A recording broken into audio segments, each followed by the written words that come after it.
Shalom dan selamat pagi semua jemaat Tuhan. Sekali lagi kita sangat bersyukur karena kita masih diberi kesempatan untuk bersama-sama dalam kebaktian online pada pagi hari ini. Mari kita siapkan hati kita untuk terus memuji dan menyembah Tuhan. Tuhan beserta kamu. Saya gembira apabila mereka berkata kepada saya, "Hai, marilah kita menyanyi kepada Tuhan. Allah itu roh, kemuliaan kepada Allah Bapa, Anak dan Roh Kudus." Haleluya, terima kasih Tuhan. Haleluya.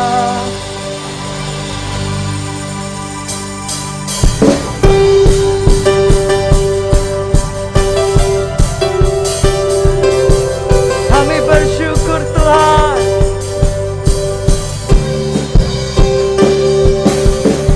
Masuk hadiratnya dengan hati bersyukur. Masuk gerbangnya dengan pujian. Bermazmurlah bagi Dia, nyanyikan nyanyian baru. Bersukacita sekarang menyembah-Nya. Masuk hadirat-Mu, masuk hadirat-Nya dengan hati bersyukur. Masuk gerbangnya dengan pujian. Bermazmurlah bagi Dia, nyanyikan nyanyian baru. Bersukacita sekarang menyembah-Nya. Saat hati bersyukur dan jiwa pun bersuka, hadirat Allah nyata dalam pujian. Saat kami menyembah dan tangan pun terangkat, Tuhan hadir dalam pujian umat-Nya. Saat hati bersyukur dan jiwa pun bersuka, hadirat Allah nyata dalam pujian. Saat kami menyembah dan tangan pun terangkat, Tuhan hadir dalam pujian umat. Terima kasih Tuhan. Saat hati bersyukur dan jiwa pun bersuka, hadirat Allah nyata dalam pujian. Saat kami menyembah dan tangan pun terangkat, Tuhan hadir dalam pujian umat-Nya. Tuhan hadir, Tuhan hadir dalam pujian umat. Engkau hadir di tengah kami Tuhan. Tuhan hadir dalam pujian umat-Nya. Haleluya, thank you Lord. Haleluya Tuhan. Kami bersyukur Tuhan untuk kasih dan anugerah-Mu Tuhan. Kesetiaan-Mu sepanjang hidup kami Tuhan. Kami sangat bersyukur Tuhan. Dan tidak ada hal yang boleh datang dan menghalang kami untuk datang menyembah Engkau Tuhan. Terima kasih Tuhan.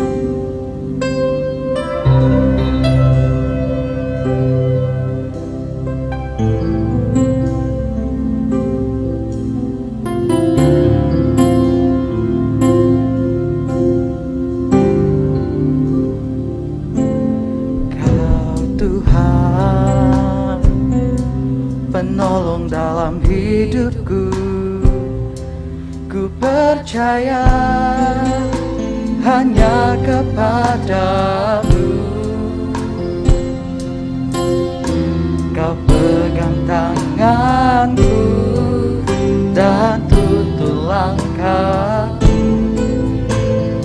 Yesus, Kau perlindunganku.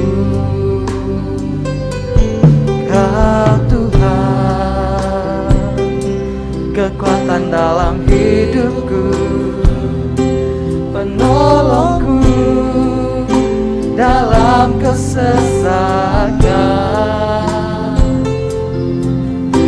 Kau gunung batuku dan pertahananku. Yesus, Kau kemenanganku. Yesus, padamu ku berseru, Kaulah penyelamatku. Terpujilah Kau Tuhanku.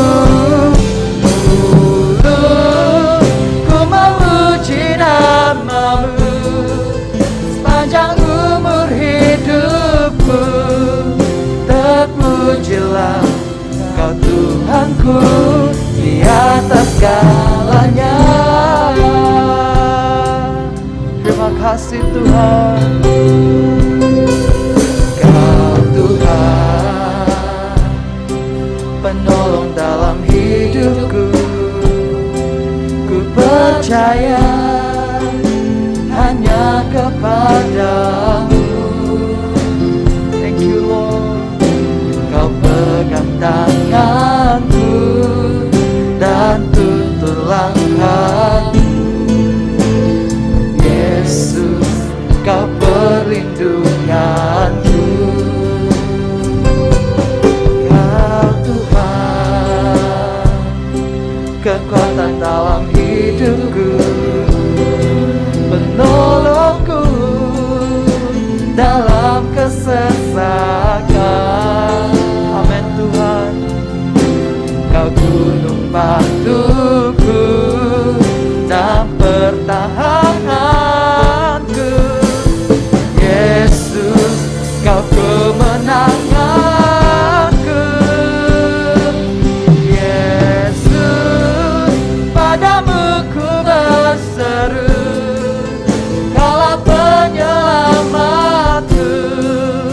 Terpujilah Kau Tuhanku. Ku memuji namamu sepanjang umur hidupku. Terpujilah Kau Tuhanku di atas segalanya. Yesus, padamu ku berseru, Kaulah penyelamatku. Terpujilah Kau Tuhanku. Ku memuji namamu sepanjang umur hidupku. Terpujilah Kau Tuhanku di atas segalanya. Kaulah sumber kuatku, Kaulah kehidupan kami Tuhan. Kaulah kehidupanku, Kaulah pertahananku. Kami percaya padamu Tuhan. Ku percaya padamu. Thank you Lord. Terima kasih Tuhan. Yesus, padamu ku berseru, Kaulah penyelamatku. Terpujilah Kau Tuhanku.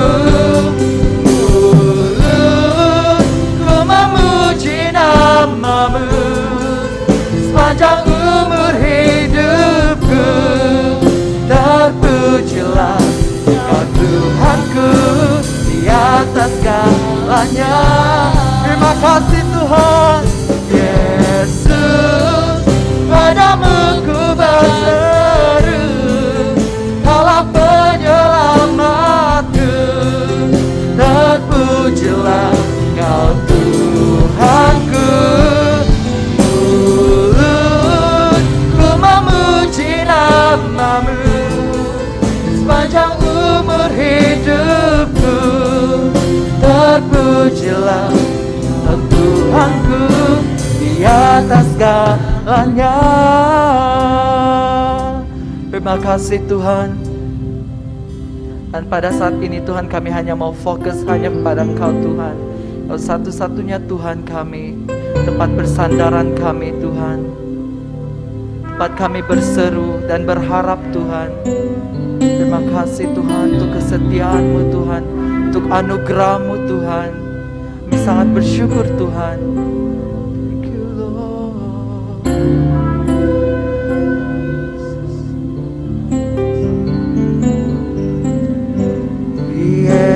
Yesus, padamu ku berseru, Kaulah penyelamatku. Terpujilah Kau Tuhanku, mulutku memuji nama-Mu sepanjang umur hidupku. Terpujilah Kau Tuhanku di atas segalanya. Yesus, padamu ku berseru, Kaulah penyelamat kami Tuhan. Terpujilah Kau Tuhanku, mulutku memuji nama-Mu sepanjang umur hidupku. Terpujilah Kau Tuhanku di atas segalanya. Mulutku memuji nama-Mu sepanjang umur hidupku. Terpujilah Kau Tuhanku di atas segalanya. Mulutku memuji nama-Mu sepanjang umur hidupku. Terpujilah Kau Tuhanku di atas segalanya. Thank you Lord. Biarlah segala yang bernafas memuji Engkau Tuhan. Terima kasih Tuhan. Haleluya. Glory bagi-Mu Tuhan. Pengakuan iman Nasin, mari kita istiharkan bersama-sama. Saya percaya kepada Allah yang tunggal, Bapa yang Maha Kuasa, Pencipta langit dan bumi. Saya percaya kepada Tuhan Yesus Kristus, anak tunggal Allah yang dilahirkan oleh anak darah Maria. Dia menderita semasa pemerintahan Pontius Pilatus. Dia disalibkan, mati, lalu dikuburkan. Pada hari yang ketiga dia bangkit, dia naik ke surga, dia duduk sebelah kanan Bapa. Dia akan datang kembali untuk menghakimi orang yang masih hidup dan orang yang sudah mati. Saya percaya kepada Roh Kudus, gereja sedunia yang kudus, dan daripada rasul-rasul, pengampunan dosa, kebangkitan hidup, dan kehidupan yang kekal. Amin. Shalom dan selamat pagi berjemaat Tuhan. Kita bersyukur karena pagi hari ini kita dapat beribadah bersama-sama. Dan sungguh pun kita semua beribadah di rumah kita masing-masing.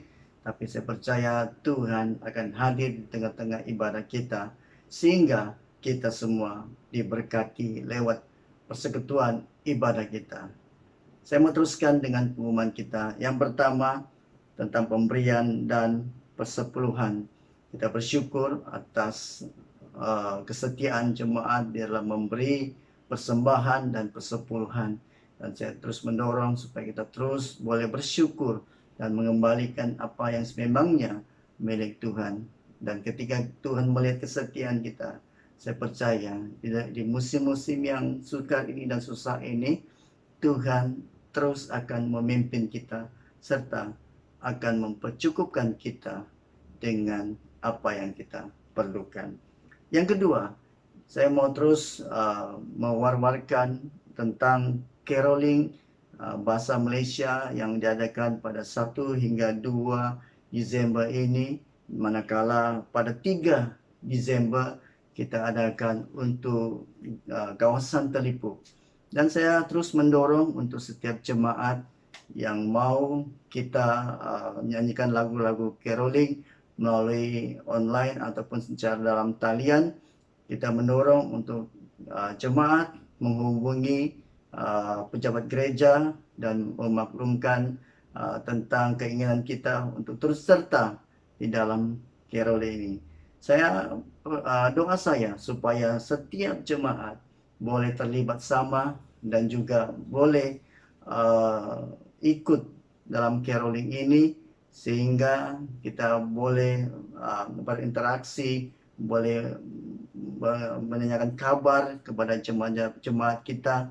Sungguh pun kita tidak dapat berjumpa, tetapi kita dapat ditemukan secara online, dan kita ada kesempatan mendorong, kita ada kesempatan mendoakan setiap jemaat yang rindu ataupun yang mau diadakan caroling. Dan seterusnya, kita juga war-warkan minggu lalu bahwa kita ada program Christmas, dan di setiap program Christmas kita ini kita mendorong jemaat untuk menyediakan satu persembahan, yaitu kita ada program mini Christmas BM Manggatal, mini Christmas BM Telipuk. Kita juga ada Christmas muda-mudi dan belia, dan perayaan Christmas kanak-kanak. Dan keseluruhan dan kesemua program ini kita akan masukkan acara persembahan dari setiap keluarga maupun individu. Jadi di dalam kita menyediakan semua ini, kita juga akan memberikan penghargaan kepada setiap jemaat yang sudah membuat persembahan, sudah ada usaha menyediakan satu video untuk kita tontoni dan kita lihat persembahan mereka. Dan akhirnya nanti kita akan pilih satu daripada setiap program itu, kita pilih satu video yang terbaik dan kita berikan penghargaan kepada mereka yang sudah membuat yang terbaik. Bahkan yang lain yang juga sudah menyediakan video, kita juga menyediakan satu sagu hati ataupun satu penghargaan ataupun cendera hati sebagai kenangan kita, di mana waktu masa ini, waktu Christmas pandemi COVID-19, kita boleh membuat persembahan dan kita memberikan penghargaan kepada setiap jemaat. Dan yang keempat, saya mau memberitahukan kepada kita bahwa kita sudah sampai bulan akhir tahun, yaitu sekarang kita dalam masuk bulan November, dan minggu depan kita sudah masuk dalam bulan Desember, bulan yang terakhir. Dan sepanjang tahun ini kita melalui di mana saat-saat sukar, di mana kita menghadapi pandemi COVID-19. Tapi walaupun di dalam keadaan sukar ini, sepanjang tahun ini kita hadapi, saya percaya Tuhan sudah melindungi kita, Tuhan sudah menyertai kita. Bahkan sampai ke hari ini kita masih dalam keadaan yang sehat, kuat, dan diberkati.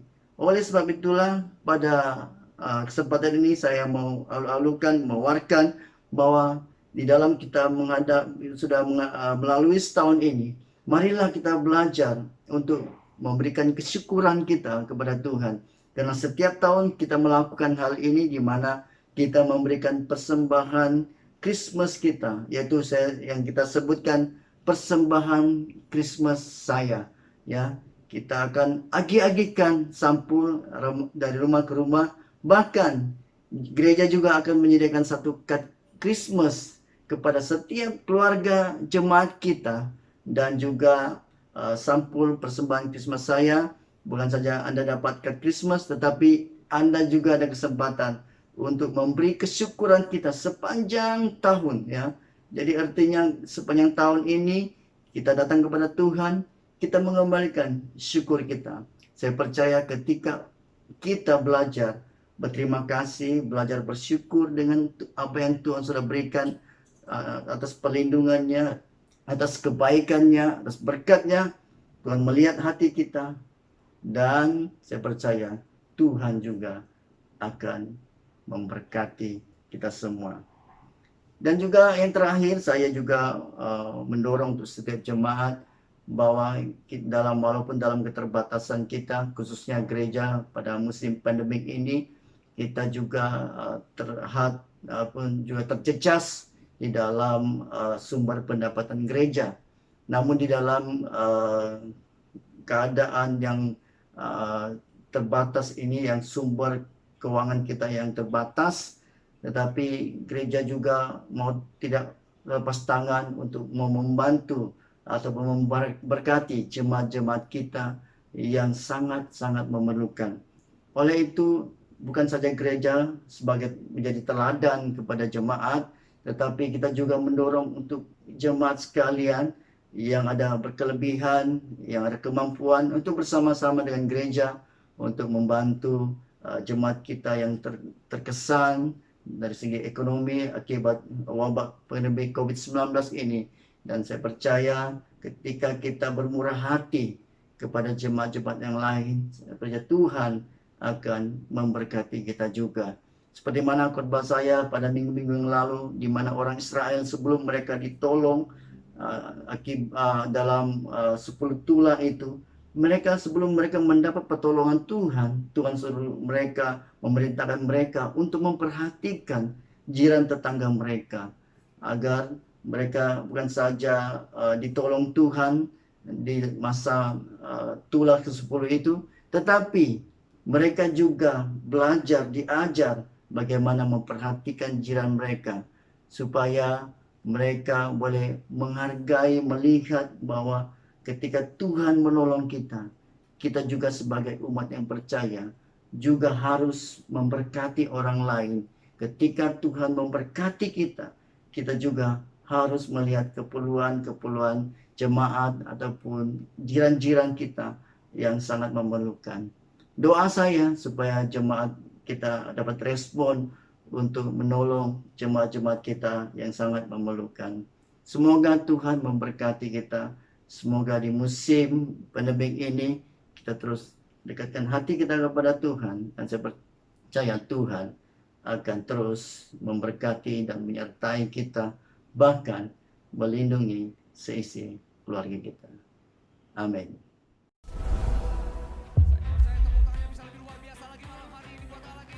Kita bersyukur untuk beberapa tahun ini kita mengalami pertumbuhan gereja, khususnya dari segi kehadiran, kematangan rohani, dan pemberian.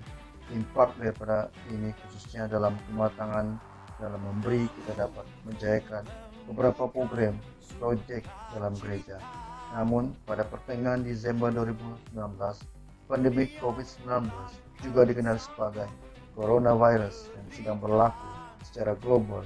Wabak ini pada mulanya dikesan di Bandaraya Wuhan, Hubei, China, dan telah dikira sebagai pandemik oleh Pertubuhan Kesehatan Sedunia WHO. Impak penularan COVID-19 tidak lagi terlihat pada risiko kesehatan, namun turut menyumbang secara langsung terhadap kerencatan aktiviti ekonomi. Situasi gereja juga terkesan dari segi keuangan akibat perintah kawalan pergerakan yang dimana gereja harus ditutup untuk beribadah. Kita bersyukur walaupun dalam tempo PKP, jemaat masih bermurah hati untuk memberi persembahan dan kesyukuran serta kesyukuran mereka.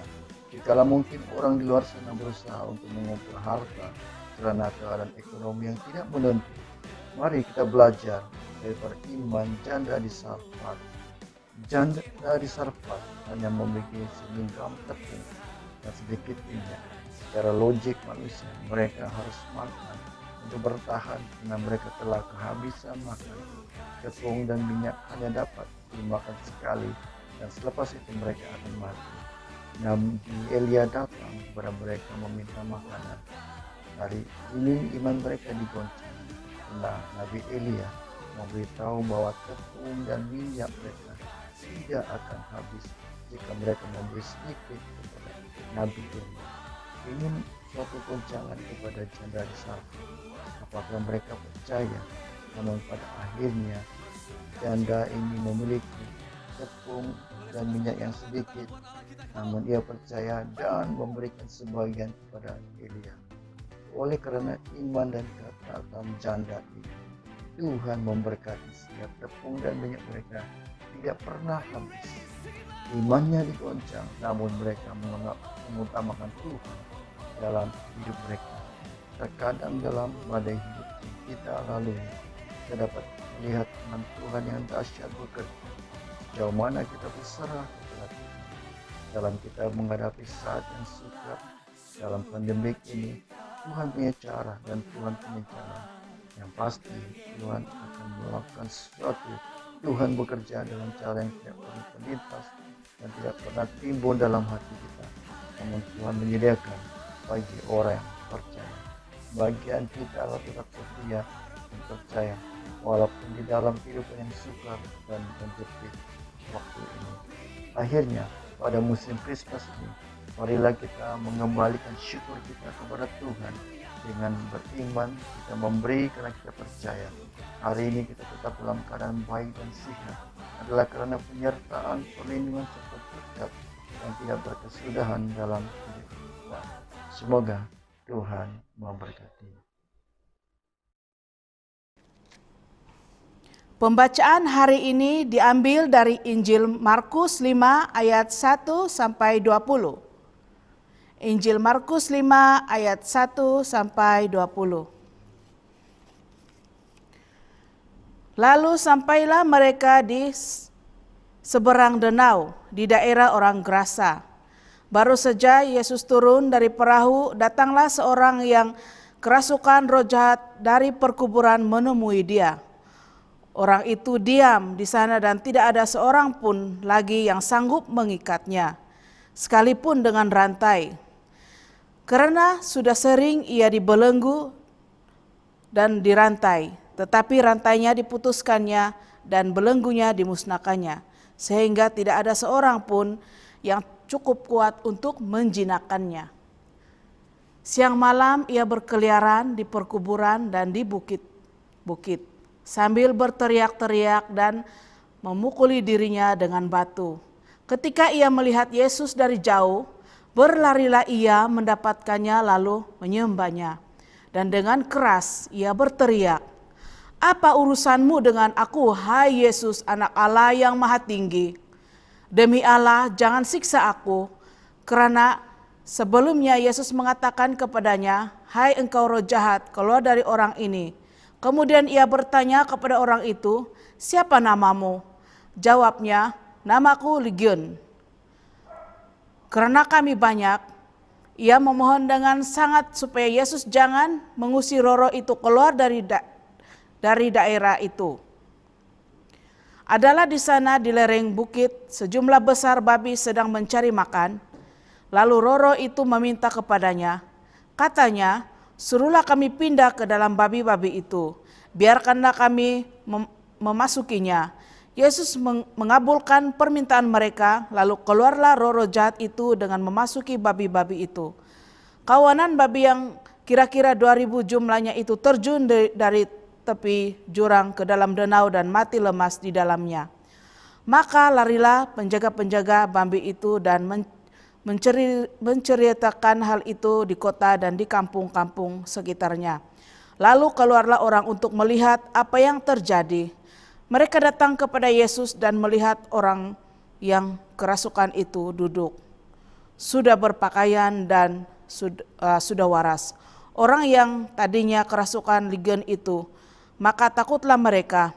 Orang-orang yang telah melihat sendiri hal itu menceritakan kepada mereka tentang apa yang telah terjadi atas orang yang kerasukan setan itu dan tentang babi-babi itu. Lalu mereka mendesak Yesus supaya ia meninggalkan daerah mereka. Pada waktu Yesus naik lagi ke dalam perahu, orang yang tadinya kerasukan setan itu meminta supaya ia diperkenankan menyertai dia. Yesus tidak memperkenankannya, tetapi ia berkata kepada orang itu, "Pulanglah ke rumahmu, kepada orang-orang sekampungmu, dan beritahukanlah kepada mereka segala sesuatu yang telah diperbuat oleh Tuhan atasmu dan bagaimana ia telah mengasihi engkau." Orang itu pun pergilah dan memulai memberitakan di daerah Dekapolis segala apa yang telah diperbuat Yesus atas dirinya, dan mereka semua menjadi heran. Inilah Injil Kristus. Kita bersyukur waktu ini kita dapat bersama-sama lagi untuk belajar firman Tuhan. Dan sebelum kita lebih dalam lagi untuk belajar firman Tuhan, marilah kita terlebih dahulu berdoa, meminta pimpinan dan tuntunan Tuhan. Mari kita berdoa. Kami bersyukur Tuhan untuk waktu ini atas kesempatan kami dapat belajar firman Tuhan bersama-sama. Kiranya Engkau membuka hati pikiran kami dan seluruh kehidupan kami Tuhan. Dan Engkau suci kuduskan kami sehingga kami dapat menerima bagian daripada firman Tuhan yang kami pelajari. Hamba-Mu Tuhan tidak punya apa-apa, melainkan Hamba-Mu bersandar kepada Roh Kudus-Mu yang akan memberikan kami kekuatan untuk dan pengertian, sehingga melalui firman Tuhan kami diteguhkan, dikuatkan, sehingga kami terus bertumbuh di dalam Kristus. Kami bersyukur Tuhan, dalam nama Yesus kami berdoa dan ucap syukur. Amin. Kita sudah membaca daripada Markus pasal 5 daripada ayat 1 hingga 20, di mana daripada perikop ini kita dapat melihat dan dikisahkan tentang seorang yang telah dirasuki oleh roh jahat, yang dimana dia sekian lama telah dibelenggu dan diikat oleh roh jahat, dan akibatnya ia hilang kewarasannya. Dan sebab itulah hari ini kita belajar bagaimana Yesus menolong orang ini sehingga dia dilepaskan dan dibebaskan.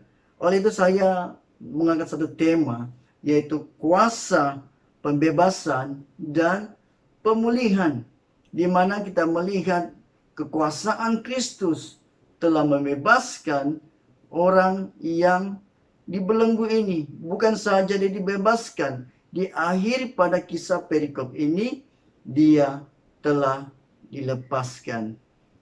Beberapa minggu yang lalu saya ke rumah saya di Telipuk, karena sebelum ini setelah anak saya yang ketiga lahir, kami lebih banyak tinggal di rumah keluarga kita di Tuaran, dan rumah kita di Telipuk itu banyak kali kita tinggalkan, sehingga dalam masa 2-3 minggu. Dan satu kali saya bawa anak saya dan seluruh keluarga pergi kembali ke Telipuk. Anak saya yang paling kecil, dia selalu menangis. Bahkan ketika dia menangis, dia melihat ke atas dan rasa seperti dia melihat sesuatu, sehingga dia rasa ketakutan, ya. Jadi sehingga istri saya membangunkan saya untuk berdoa pada tengah malam. Jadi ketika itu saya berdoa, saya berdoa kepada Tuhan supaya Tuhan memberikan saya hikmat, dan Tuhan letakkan dalam hati saya untuk berdoa untuk rumah kita. Sehingga saya ambil minyak dan menggoleskan di pintu, berdoa dengan minyak itu, dan saya percaya Tuhan mengurapi, Tuhan memberkati minyak yang saya guna, dan sehingga saya buat pengisytiharan melalui minyak itu bahwa rumah ini adalah milik Tuhan, dan Tuhan yang menjaganya, dan setiap orang yang masuk dan keluar Tuhan yang lindungi. Dan setelah itu, apa yang terjadi bila saya masuk kembali ke rumah kita di Telipuk, saya rasa saya tidak ada perasaan yang aneh-aneh, karena saya percaya Tuhan sudah membebaskan, memulihkan. Karena saya pikir karena jarang ditinggali, dan dari pengalaman yang saya baca, pengalaman orang lain, ketika rumah yang lama ditinggalkan, besar sekali ada mungkin roh-roh yang mengganggu, roh-roh jahat yang boleh masuk dan mengganggu keluarga kita. Jadi apa yang saya pelajari, iblis itu kuasanya hanya menakut-nakutkan kita. Tetapi di dalam kuasa Tuhan, kuasa Kristus, iblis tidak ada apa-apanya. Dan kenapa saya bawa pada teks ini untuk kita pelajari bersama-sama? Karena saat-saat ini adalah saat yang sukar. Bukan saja kita sekarang berhadapan dengan masalah kesehatan, tetapi kita juga ada impak terhadap kelangsungan hidup, yaitu tentang ekonomi yang merudum, di mana pendapatan seisi rumah, seisi keluarga ada yang terjejas, bahkan ada yang hilang pendapatan. Daripada ini, kadang-kadang ini menguji kita, menguji kesetiaan kita, iman kita kepada Tuhan. Ada orang di luar sana ketika menghadapi pergumulan, percobaan begini, dia mulai mencari perkara-perkara yang di luar untuk supaya dia tetap sehat, tetap tidak terjangkiti.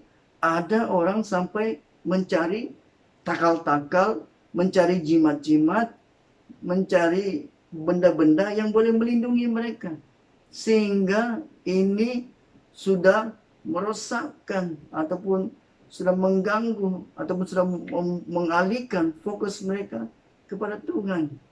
Bahkan ada juga mungkin yang sudah pergi kepada dukun-dukun untuk meminta ramalan, meminta nomor ekor mungkin, ya, untuk supaya mereka dapat sumber keuangan. Tapi saya percaya jemaat kita tidak seperti ini. Dan saya percaya seluruh jemaat kita adalah jemaat yang diberkati dan juga jemaat yang setia kepada Tuhan. Ya, karena di dalam kesukaran ini sepatutnya kita terus melihat kepada Tuhan dan bukan bersandar kepada pengertian kita sendiri. Jadi persoalannya adalah ketika kita membuka kesempatan kepada iblis, dari kesempatan inilah iblis juga boleh mengikat kita, boleh mengganggu kita. Dan kesempatan ini juga iblis masuk ke dalam hidup kita, seperti yang terjadi kepada orang yang dirasuki ini, yang tinggal di Gerasa ini. Dan kita berdoa dan kita pelajari supaya kita tidak terjerat dengan tipu muslihat iblis. Karena di dalam Yohanes 10 ayat 10 katanya, pencuri di sini diartikan sebagai iblis. Iblis datang untuk mencuri, membunuh, dan membinasakan. Jadi persoalan kita tadi, bagaimana orang kerasukan yang di Gerasa ini boleh dirasuki? Apakah kita orang percaya juga boleh dirasuki seperti orang Gerasa ini? Seperti yang saya katakan tadi, kalau kita membuka ruang kepada iblis, akhirnya kita juga akan jadi seperti orang Gerasa yang telah dikuasai ataupun dibelenggu dengan roh jahat ini. Sebelum kita melihat bagaimana Yesus melepaskan dan membebaskan orang yang dibelenggu ini, mari kita baca di Markus pasal 5 ayat 4, yang dimana kita melihat kuasa kegelapan. Ya, sebelum kita mau melihat kuasa pembebasan dan pemulihan, kita harus tahu apa impak, apa kesan ketika kita menyerahkan hidup kita atau memilih jalan yang salah atau memilih untuk berdosa, melakukan dosa. Ada impak, ada kesannya yang dapat kita belajar melalui teks ini, ya, melalui teks Markus pasal 5 ayat 1 hingga 20 ini. Dalam Markus pasal 5 ayat 4 katanya, karena sudah sering ia dibelenggu dan dirantai, tetapi rantainya diputuskannya dan belenggunya dimusnahkannya, sehingga ia tidak ada seorang pun yang cukup kuat untuk menjinakkannya. Siang malam ia berkeliaran di perkuburan dan di bukit-bukit sambil berteriak-teriak dan memukuli dirinya dengan batu. Daripada ayat 4 hingga 5 ini, saya boleh simpulkan keadaan orang ini, yaitu orang ini telah hilang nilai-nilai kemanusiaannya. Kenapa saya katakan hilang kemanusiaannya? Karena di ayat ini dikatakan tidak ada seorang pun yang cukup kuat untuk menjinakkannya. Ya, di terjemahan asalnya, terjemahan awalnya, kata menjinakkan ini lebih sinonim digambarkan tentang bagaimana seorang yang coba menjinakkan seekor binatang buas. Ya, jadi dia menggambarkan keadaan orang ini yang tidak boleh dikawal karena perlakuannya sangat ganas. Digambarkan, Alkitab menggambarkan seperti seekor binatang yang buas. Binatang buas, jadi artinya kita melihat nilai-nilai dia sebagai seorang manusia itu sudah hilang. Ya, karena dikatakan dia mempunyai kekuatan luar biasa. Dia boleh memutuskan rantai. Kekuatan ini bukan kekuatan yang baik, tetapi dia akan menggunakan kekuatan ini untuk melawan ataupun coba mencederakan orang lain yang coba menghalangi dia. Bahkan dikatakan juga dia sering memukul dirinya dengan batu. Kalau saja dirinya dia boleh pukul dengan batu, apatahkan lagi orang lain. Ya, dan dia juga tinggal di kuburan. Artinya orang ini kesepian, bersendirian, yang tidak ada teman, tidak ada kawannya, hanya dia seorang dan dilayani ataupun dikuasai oleh roh-roh jahat. Jadi apa yang kita pelajari? Ketika kita membuka ruang dalam hidup kita kepada iblis sehingga ia boleh menguasai kita, akhirnya orang ataupun orang yang seperti ini akan hilang nilai-nilai kemanusiaan, sehingga dikatakan orang ini tidak berbaju. Dia untuk rasa malu itu tidak ada sudah, dan dia selalu mencederakan dirinya. Ya, jadi ketika kita hidup di luar daripada Tuhan, maka hidup kita tidak akan lebih baik. Hidup kita akan lebih parah. Kita hanya dipergunakan oleh iblis, sehingga iblis hanya mau supaya kita akan hilang kemuliaan Allah, hilang sukacita. Dikatakan iblis mencuri sukacita kita, mencuri kebahagiaan kita, mengambil berkat kita, dan bahkan membunuh maksudnya menghancurkan kebahagiaan kita serta membinasakan. Ini yang berlaku ketika kita jatuh dalam dosa, ataupun ketika kita mengizinkan, kita memilih untuk mengikuti iblis, ataupun juga kita mengizinkan hidup kita tinggal di dalam dosa. Dan perkara yang paling harus kita pelajari adalah janganlah kita bermain-main dengan dosa, tetapi mulailah kita sadar, saya dan kita semua, kita akui sebagai manusia, kita adalah manusia yang lemah dan kita sangat mudah jatuh dalam godaan. Tetapi kita akan lebih kuat kalau kita bersama Tuhan. Sebab yang kedua, kita harus bersandar kepada kekuasaan Yesus. Di mana poin kedua ini kita pelajari kekuasaan Yesus. Apakah yang ada pada kekuasaan Yesus? Bagaimana kuasa Yesus itu boleh melindungi kita? Kuasa Yesus itu boleh menyertai kita, dan kita boleh bergantung penuh dan mempercayai Yesus sepenuh hati kita, bahwa Yesus itu adalah Tuhan, penyelamat dan pelindung kita. Di dalam Markus 5 ayat 2 ini kita baca, ini di dalam ayat ini menggambarkan bagaimana kedahsyatan kuasa Kristus. Ya, sebelum ini kita melihat bagaimana kekuasaan iblis, kekuasaan kegelapan itu yang mencengkam, membelenggu orang garasa ini. Tetapi lebih besar lagi adalah kita dapat melihat kekuasaan yang ada pada Kristus.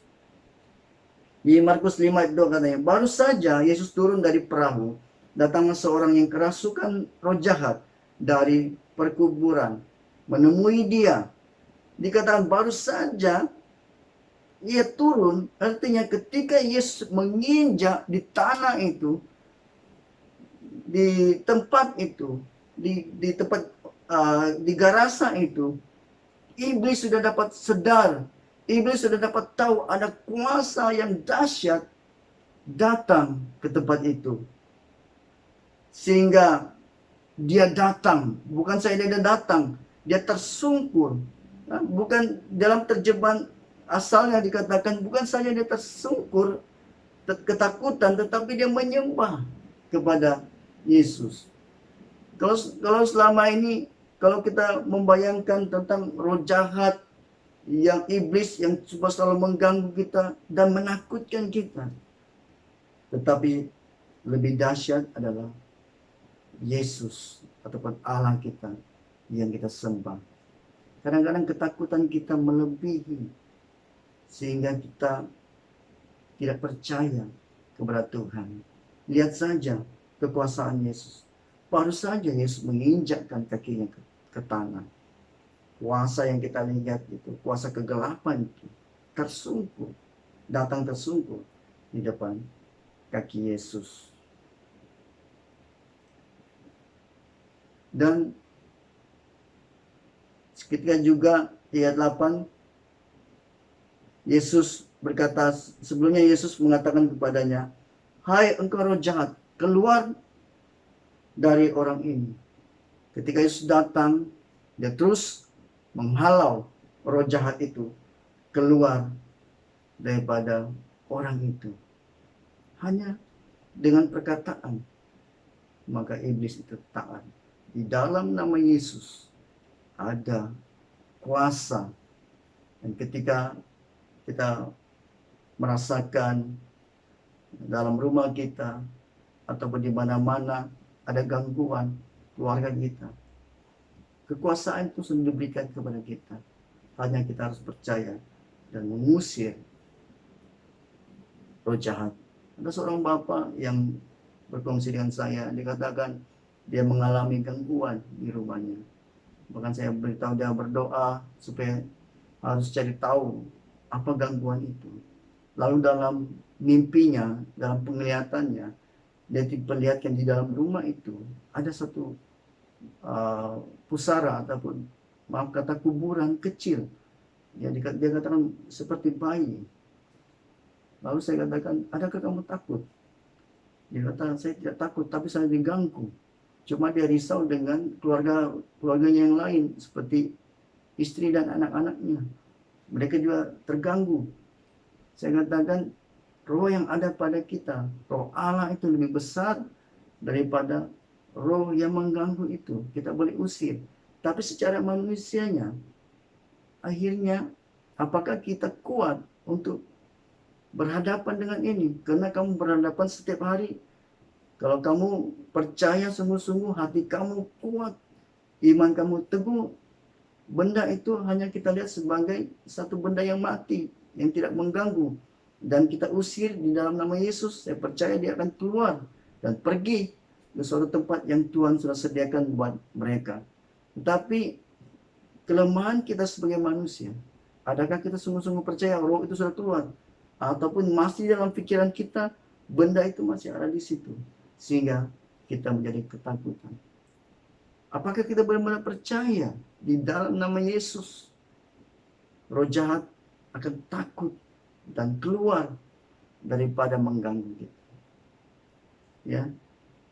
Jadi ini satu harga yang harus kita bayar, yaitu kita harus sungguh-sungguh percaya.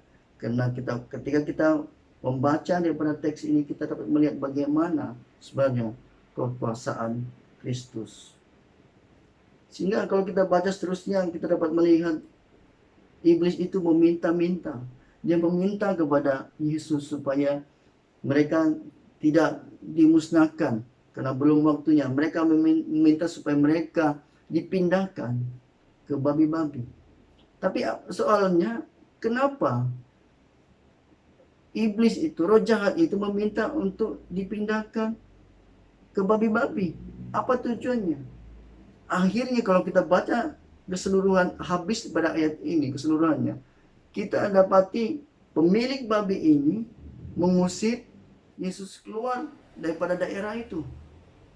Dan akhirnya itu adalah rancangan iblis supaya Yesus tidak membuat kacau di kawasan authority mereka. Ya.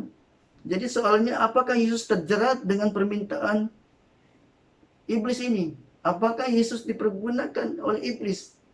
Bagi saya ketika saya membaca tujuan Yesus untuk mengiyakan permintaan iblis itu tidak lain hanya supaya untuk memperlihatkan orang yang dibelenggu, orang yang dirasuk itu bagaimana Yesus mempunyai kuasa untuk mengusir keluar. Sungguh pun akhirnya nanti Yesus tahu dia akan dihalau keluar. Tetapi Yesus tahu dengan satu orang ini dia bebaskan, dia pulihkan. Akhirnya orang ini akan dipakai Tuhan dengan luar biasa. Satu yang poin ketiga saya katakan yang saya mau kongsikan adalah tentang kuasa kesaksian. Daripada dia dulu dibelenggu dan hilang kewarasan sebagai seorang manusia yang digambarkan sebagai seekor binatang yang puas, tapi akhirnya orang ini dipulihkan. Di Markus 5:13 katanya Yesus mengabulkan permintaan mereka, lalu keluarlah roh jahat itu dan memasuki babi-babi, kawanan babi yang kira-kira 2000 jumlahnya, terjun dari tepi danau dan mati lemas di dalamnya. Dalam ayat 20, orang itu pun pergilah dan mulai memberitakan di daerah Dekapolis segala apa yang telah diperbuat Yesus atas dirinya, dan mereka semua menjadi heran. Jadi di Markus 20 ini dikatakan dia mulai bersaksi. Ya, sangat penting untuk orang yang sudah dipulihkan, orang yang dulunya dibelenggu oleh iblis, mengalami nama yang dinamakan dirasuki, tetapi telah dibebaskan. Bukti yang dia benar-benar dibebaskan dan sudah dipulihkan adalah dia mampu untuk menceritakan apa yang pernah berlaku terhadap dirinya. Tapi orang yang tidak bersaksi, orang itu masih tinggal dalam ketakutan, masih tinggal dalam trauma. Jadi di dalam dia masih ketakutan, terbayang-bayang keadaan yang dulu, masih terbayang-bayang dengan apa yang dia lihat, roh-roh jahat yang menguasai dia, sehingga dia tidak mampu. Dia kata dia dibebaskan, tapi pembebasan itu hanya sementara. Tapi beza orang yang sungguh-sungguh dibebaskan, ia mampu keluar bersaksi. Bahkan kesaksiannya itu adalah kesaksian yang luar biasa. Sehingga apa yang dikatakan di sini, semua orang menjadi heran. Kenapa heran? Karena sesuatu yang tidak mungkin, karena bayangan mereka ataupun apa yang mereka tahu tentang orang ini sungguh-sungguh tiada harapan. Tetapi ketika Yesus datang, Yesus membebaskan dia dan Yesus memulihkan. Sehingga saat ini mari kita pelajari bersama-sama. Kadang-kadang kita terpengaruh dalam dunia ini, melihat bagaimana dalam film, dalam movie yang kita lihat, dalam TV, bagaimana iblis itu digambarkan sesuatu yang mengerikan, roh jahat itu. Tapi sebenarnya ada kuasa yang lebih besar daripada itu, yaitu kuasa Yesus Kristus. Ya, ada orang yang sangat ketakutan sehingga dia lupa bahwa dia ada Kristus yang ada kuasa pembebasan dan kuasa memulihkan. Marilah kita datang kepada Tuhan, kita selidiki hati kita. Apakah kita sudah dibebaskan sungguh-sungguh daripada segala ikatan dosa kita. Kita harus akui, kita sebagai manusia yang lemah, terkadang kita jatuh dalam dosa. Kadang-kadang kita lalai dalam kehidupan sehari-hari kita, dalam kita merenungkan firman Tuhan, kita lupa untuk mencari Tuhan dalam setiap kehidupan kita. Sehingga ketika kita lalai seperti ini, iblis mengambil kesempatan. Iblis mulai mempengaruhi kita, sehingga kita mulai jatuh lagi dalam dosa. Dan di dalam kita jatuh dalam dosa, ada banyak perkara impak yang besar boleh berlaku, termasuklah dosa yang kita lakukan. Kadang-kadang itu boleh menghancurkan keluarga kita, menghancurkan kebahagiaan kita. Kalau kita mengasihi keluarga kita, mari kita pikirkan impak daripada dosa. Tapi terlebih yang paling penting adalah marilah kita sungguh-sungguh untuk mengasihi Tuhan dari hati kita yang tulus, mau mengasihi, mau belajar firman Tuhan, dan selalu datang kepada Tuhan dalam doa kita. Karena di saat teduh kita bersama Tuhan, di saat itu kita dikuatkan. Ketika kita mulai jauh dari Tuhan, emosi kita mulai terganggu. Kita mulai cepat marah kepada keluarga kita, anak-anak kita, dan marah kepada orang lain.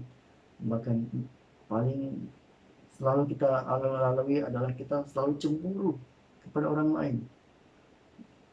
Sehingga dengan rasa cemburu itu bertukar menjadi kebencian. Ini yang bahaya tanpa kita sadari. Iblis tidak menggunakan cara-cara yang menakutkan untuk kita jatuh dalam dosa, tetapi iblis menggunakan cara-cara yang halus, yang dimana akhirnya kita akan jatuh dalam dosa. Marilah kita tetap kuat dalam Tuhan. Marilah kita selalu mendekatkan hati kita kepada Tuhan. Bagi saya kedamaian, ketenangan itu hanya ada dalam Yesus. Ketika datang kepada Tuhan, dengan kita mengakui dosa kita, mengakui segala kelemahan kita, Tuhan akan merangkul kita dan memberikan kita kebebasan, pelepasan, dan Tuhan akan memulihkan kita. Mari kita berdoa. Bersyukur Tuhan untuk waktu ini karena kebaikan-Mu, sehingga kami semua boleh belajar firman-Mu. Dan kami mohon bela kuasa, pembebasan, pemulihan Tuhan terjadi saat ini dalam kehidupan kami. Ampuni dosa-dosa yang kami lakukan Tuhan. Dosa yang mengikat kami Tuhan. Putuskan, lepaskan, bebaskan, dan pulihkan kami Tuhan. Sehingga kami dapat bangkit untuk terus hidup di dalam Kristus, hidup dalam iman. Kami bersyukur Tuhan. Inilah doa kami. Dalam nama Yesus kami berdoa. Amin. Saudara dan saudariku yang dikasihi dalam Tuhan, marilah kita berdoa seperti yang diajarkan oleh penyelamat kita. Mari kita berdoa. Bapa kami di surga, dikuduskanlah nama-Mu, datanglah kerjaan-Mu, jadilah kehendak-Mu di bumi seperti di surga. Berikanlah kami pada hari ini makanan kami yang sehari-hari, dan ampunilah kami akan dosa-dosa kami, seperti kami juga mengampuni orang yang bersalah kepada kami. Janganlah membawa kami ke dalam pencobaan, tetapi lepaskanlah kami daripada yang jahat, karena Engkau-lah punya kerajaan, kuasa dan kemuliaan, sekarang dan selama-lamanya. Amin. Saudara dan saudariku dikasihi dalam Tuhan, marilah kita tadahkan tangan kita untuk terima berkat daripada Tuhan. Sentosa Allah yang melebihi pengertian manusia, memeliharakan hati dan jiwa kamu di dalam pengetahuan dan kasih Allah dan anaknya Yesus Kristus Tuhan kita. Dan berkat Allah yang Maha Kuasa, Bapa, Anak, dan Roh Kudus, berserta dengan kamu dan tinggal serta dengan kamu, sampai selama-lamanya. Amin. Dan saudara-saudariku dikasihi dalam Tuhan, pergilah dengan damai sejahtera dan layanilah Tuhan. Amin. Haleluya Tuhan, thank you Lord. Biarlah roh-Mu menyala-nyala, melayanilah Tuhan. Biarlah roh-Mu menyala-nyala, melayanilah Tuhan. Biarlah roh